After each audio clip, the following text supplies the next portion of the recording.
finally pulled that starter off that 62 Corvair. Welcome back to another bootleg garage. Today, we're actually finally, after all the heat's kind of lowered itself, it's not totally gone, but you know what I mean. So, let's get to it.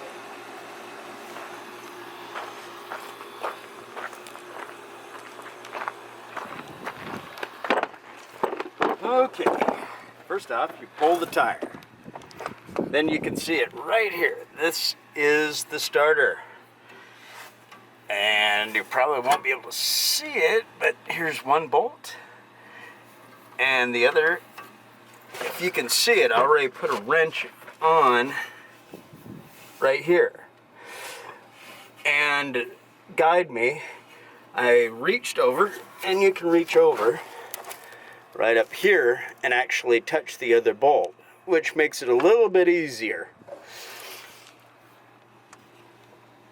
I'm going to take off that bolt first, which is, they're both 9/16. So if you got a 9/16, set that up.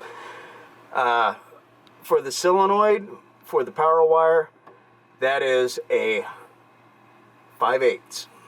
This one is usually like a 3/8 or a 15/16, but for some reason there's an oddball size on the ignition wire right here. So I'm actually using a 9mm, believe it or not, because I tried both. 15/16 was too small and the 3/8 was too big.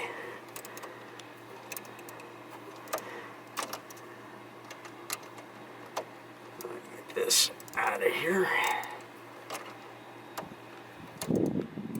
Yeah, I know, I should have just hooked up the air ratchet with an adapter, or the electric ratchet.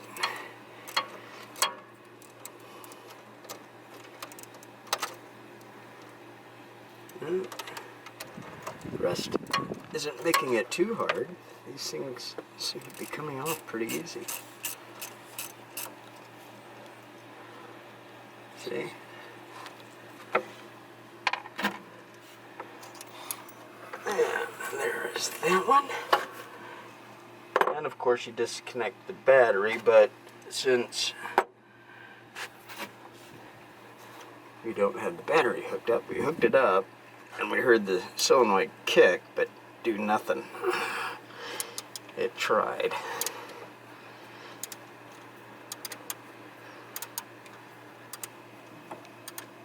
Pretty interesting that with all the rust, this is actually coming off easier than I thought. Wow. Okay, I'll remove that. If I can reach in there and just spin it with my fingers. Yep, I'm spinning it with my fingers. Amazing. So basically you're just fingering it. Yeah, and it likes it. Let's see, should almost be off.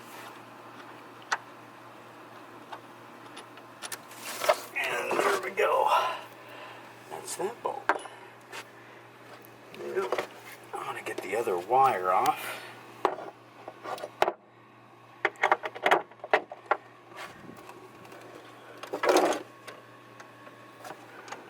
And this is 5/8. And it's going to be a bugger. There we go. That went pretty easy. Well, it's the poof dirt that keeps it fresh. That's gotta be, because this is actually coming off way easier than we thought. See, there we go, ignition wire, got the positive.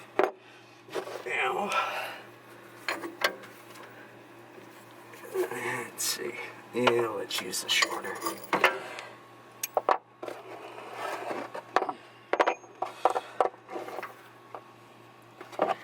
Gotta use a electric tool somewhere.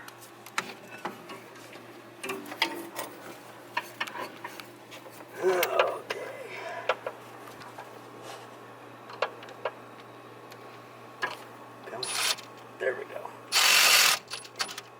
Uh-oh, I think the battery is low.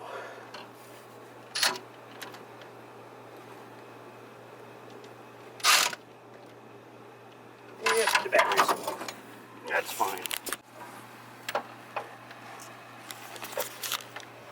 Good. Okay.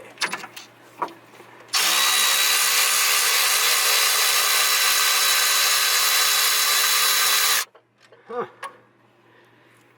That was really easy. Everything I saw from the other YouTube stations seemed to make it sound hard. Maybe it's the coming out of here is a little hard. Ugh, gotta move your hand out of the way. Nope, that's pretty easy too. Oh, look at that. Missed one. Yeah. Missed a nut. No. Is it the same? Yeah, it's the same crazy size. I'm saying it's got to be 15/16 and it's just dirty. And remember, this one goes to the top. Yep. Which is yellow. That's the original wire. See, it's yellow.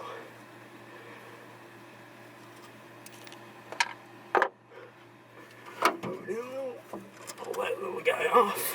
And there we go. Now we have it. I don't know if you can see this. It's this oil. That's telling me the rear main seal's leaking.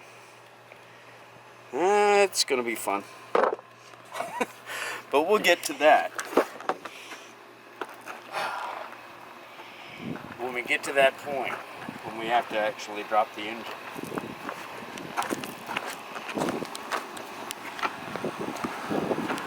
So as you can see, it's full of the poof dirt. But I'll clean it off before I take it over to Burke's.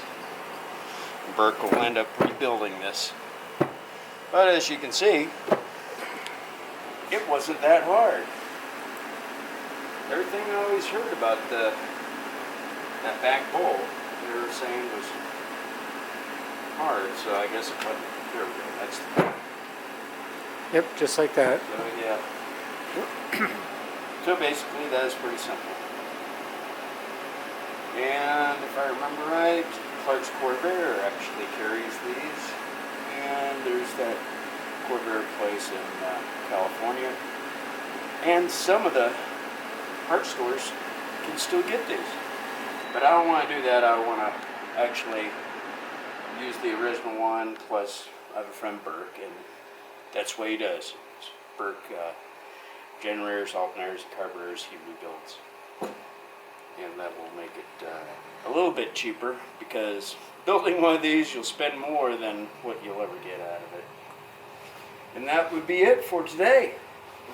So I hope you learned a little something. If not, leave a comment down below.